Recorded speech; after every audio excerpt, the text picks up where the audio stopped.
வணக்கம். இன்றைக்கி நம்ம பார்க்க போகிற சமையல் அருமையான கஞ்சி ரெசிபி தான் பார்க்க போகிறோம். காட்டியானம் அரிசி, கருங்குருவி அரிசி ரெண்டும் வச்சு ஒரு சூப்பரான கஞ்சி. டேஸ்ட் நல்லாயிருக்கும். சுகர் லெவல் குறையவே மாட்டேங்குதுன்னு நினைக்கிறவங்க இந்த 2 அரிசியும் சேர்த்து கஞ்சி சாப்பிட்டு பாருங்கள். சுகர் லெவல் நல்லா கண்ட்ரோலுக்கு வரும். இந்த காட்டியானம் அரிசி பார்த்திங்கன்னா லோ கிளைசமிக் தான். அதனால் நீங்கள் எவ்வளோ சாப்பிட்டாலும் உங்களுக்கு சுகர் லெவல் அதாவது குளுக்கோஸ் ரத்தத்தில் ஏறுறது கம்மியாக தான் இருக்கும். ஸோ வாங்க இந்த அருமையான காட்டியானம் கருங்குருவி அரிசி கஞ்சி எப்படி செய்யலாங்கிறத பார்க்கலாம். இப்போ ஒரு பவுல் எடுத்துக்கலாம். மெஷரிங் கப்பில் 1/4 கப் அளவுக்கு காட்டியானம் அரிசி எடுத்துக்கலாம். அதே மாதிரி மெஷரிங் கப்பில் 1/4 கப் அளவுக்கு கருங்குருவை பாரம்பரிய அரிசி எடுத்துக்கலாம். இப்போ இது ரெண்டையும் நல்லா கழுவிட்டு வந்துடலாம். இது டிபார்ட்மெண்ட் ஸ்டோர்லேயும் கிடைக்கும். அப்படி இல்லைனா அமேசானில் கருங்குருவை அரிசி, காட்டியானம் அரிசி அப்படின்னு போட்டிங்கனாலும் உங்களுக்கு கிடைக்கும். காட்டியானம் அரிசிக்கு இங்கிலீஷில் இன்னொரு பேர் ஃபாரஸ்ட் எலிபேண்ட்னு சொல்லி போட்டால் கூட உங்களுக்கு அந்த காட்டியானம் அரிசி கிடைக்கும். இப்போ நல்லா 4-5 தடவை கழுவிட்டு வந்துட்டு பார்க்கலாம். இப்போ நல்லா 4-5 தடவை கழுவிட்டு வந்துட்டேன். இது மாதிரி ஒரு ஜல்லடையில் போட்டு தண்ணியை வடிய விட்டுக்கலாம். நல்லா ஒரு அரை மணி நேரத்துலேருந்து 3/4 மணி நேரம் அப்படியே தண்ணி வடிஞ்சு கொஞ்சம் அப்படியே உலர்ந்து வந்துடட்டும். நல்லா காஞ்சதுக்கப்புறமா நம்ம வறுத்துக்கலாம். ரொம்ப காய வைக்கணும்னு அவசியம் இல்லை. லைட்டாக அந்த ஈரப்பதம் கொஞ்சம் குறையட்டும்.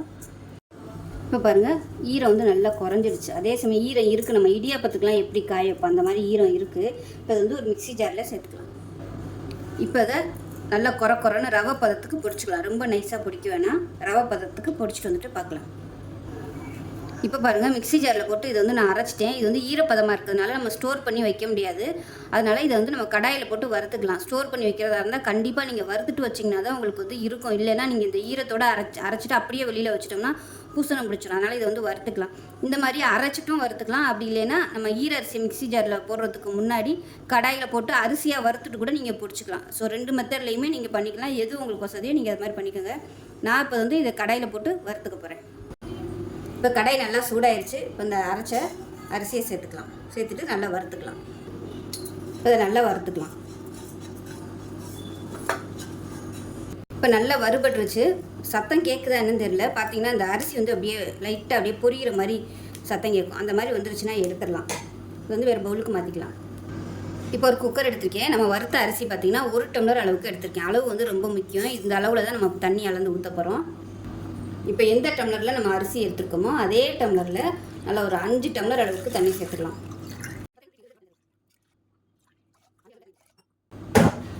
இப்போ இதில் ஒரு 5 பல் பூண்டு தட்டி வச்சுருக்கேன். அதை சேர்த்துக்கலாம். 1/4 டீஸ்பூன் போல் வெந்தயம் சேர்த்துக்கலாம். 1/4 டீஸ்பூன் சீரகம் சேர்த்துக்கலாம். உப்பு தேவையான அளவுக்கு சேர்த்துக்கலாம். ஃபஸ்ட்டு இது எல்லாத்தையும் நல்லா கலந்து விட்டுக்கலாம். இப்போ இதில் ஒரு சொட்டு எண்ணெய் விட்டுக்கலாம், பொங்கி ஊற்றாமல் இருக்கிறதுக்காக. இப்போ இதில் 1 டேபிள் ஸ்பூனுக்கு கடலைப்பருப்பு சேர்த்துக்கலாம். 1 டேபிள் ஸ்பூன் பாசிப்பருப்பு. நம்ம வெறும் அரிசியாக சாப்பிடாம ப்ரோட்டீன் சத்து கிடைக்கணுங்கிறதுக்காக கடலைப்பருப்பும் பாசிப்பருப்பும் சேர்த்துட்டு இது நல்லா டேஸ்ட்டும் கொடுக்கும். இப்போ இதை மூடி வச்சுட்டு நல்லா ஒரு 5 விசில் விட்டுட்டு ஸ்டீம் போனதுக்கப்புறம் பார்க்கலாம். இப்போ இதில் 1 டேபிள் ஸ்பூனுக்கு கடலைப்பருப்பு சேர்த்துக்கலாம். 1 டேபிள் ஸ்பூன் பாசிப்பருப்பு. நம்ம வெறும் அரிசியாக சாப்பிடாம ப்ரோட்டீன் சத்து கிடைக்கணுங்கிறதுக்காக கடலைப்பருப்பும் பாசிப்பருப்பும் சேர்த்துட்டு இது நல்லா டேஸ்ட்டும் கொடுக்கும். இப்போ அதை மூடி வச்சுட்டு நல்லா ஒரு 5 விசில் விட்டுட்டு ஸ்டீம் போனதுக்கப்புறம் பார்க்கலாம். இப்போ நம்ம வச்சுருந்த கஞ்சி எப்படி இருக்குன்னு பார்க்கலாம்.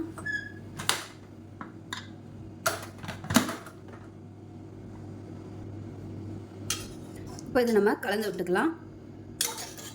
பாருங்கள், சூப்பராக இருக்குது. ரொம்ப நைஸாக இல்லை, ஆனால் சாதம் நல்லா சின்னதாக சாப்பிட்றதுக்கு நல்லா சூப்பராக இருக்கும். நல்லா அதே சமயம் நல்லா வெந்திருக்கும். நல்லா அருமையாக வந்துருச்சு. இதில் இன்னும் கொஞ்சம் நம்ம தண்ணி ஊற்றி கொதிக்க விட்டுக்கலாம். ரொம்ப கெட்டியாக இருக்குது. அதனால் கஞ்சி பதத்துக்கு நம்ம கொண்டு வந்துக்கலாம். இப்போ தண்ணி சேர்த்துக்கலாம். தண்ணி நல்லா சூடு பண்ணிவிட்டு சேர்த்துக்கோங்க. ஒரு 1 டம்ளர் அளவுக்கு தண்ணி சேர்த்துக்கேன். இப்போ இது கொதிக்கட்டும். காட்டியானம் அரிசி உடம்புக்கு அவ்வளோ நல்லது. நோய் எதிர்ப்பு சக்தி அதிகமாகும். எலும்பு நல்லா ஸ்ட்ராங்காகும். அதே சமயம் உடம்புல ஏதாவது புண்கள் இருந்துச்சுன்னா அது சீக்கிரமாகவே ஆறுறதுக்கு இந்த அரிசியை தான் அந்த காலத்தில் பயன்படுத்திட்டு வந்திருக்காங்க. அதாவது படை வீரர்கள் போர் செய்கிறவங்க ஏற்படுகின்ற அந்த காயங்கள் ஆறுறதுக்கு இந்த அரிசியை தான் சாப்பிட்ருந்துருக்காங்க. இது அவ்வளோ ஹெல்ப் பண்ணுமா. அதே சமயம் இன்ஃபெக்ஷன் ஆகாமல் இருக்கிறதுக்கும் இந்த அரிசி ஹெல்ப் பண்ணும். அதே மாதிரி கருங்குருவை அரிசி எவ்வளோ பெரிய காய்ச்சலாக இருந்தாலும் இந்த கருங்குருவை அரிசி சாப்பிட்டோம்னா காய்ச்சல்லாம் ஓடியே போயிடும்.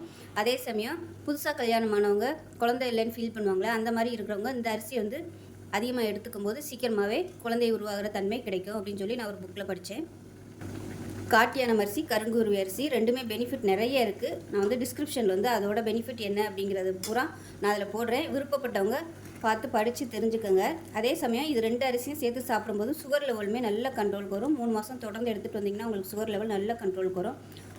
இப்போ நல்லா கொதிச்சிருச்சு. இப்போ நல்லா கொதிச்சிருச்சு. இப்போ கேஸ் அமர்த்திடலாம். அமர்த்திட்டு கெட்டியான தேங்காய் பால் எடுத்து வச்சுருக்கேன், இதை சேர்த்துக்கலாம். அவ்வளோதான். அருமையான காட்டியானம் கருங்குருவை அரிசி கஞ்சி ரெடி ஆயிடுச்சு. செஞ்சு பாருங்கள். செஞ்சு பார்த்துட்டு எப்படி வந்துச்சுங்கிறத சொல்லுங்கள். வீடியோ பிடிச்சிச்சுன்னா லைக் பண்ணுங்கள், கமெண்ட் பண்ணுங்கள், சேனலை சப்ஸ்கிரைப் பண்ணுங்கள், பக்கத்தில் உள்ள பெல் பட்டனை ப்ரெஸ் பண்ணுங்கள். நன்றி.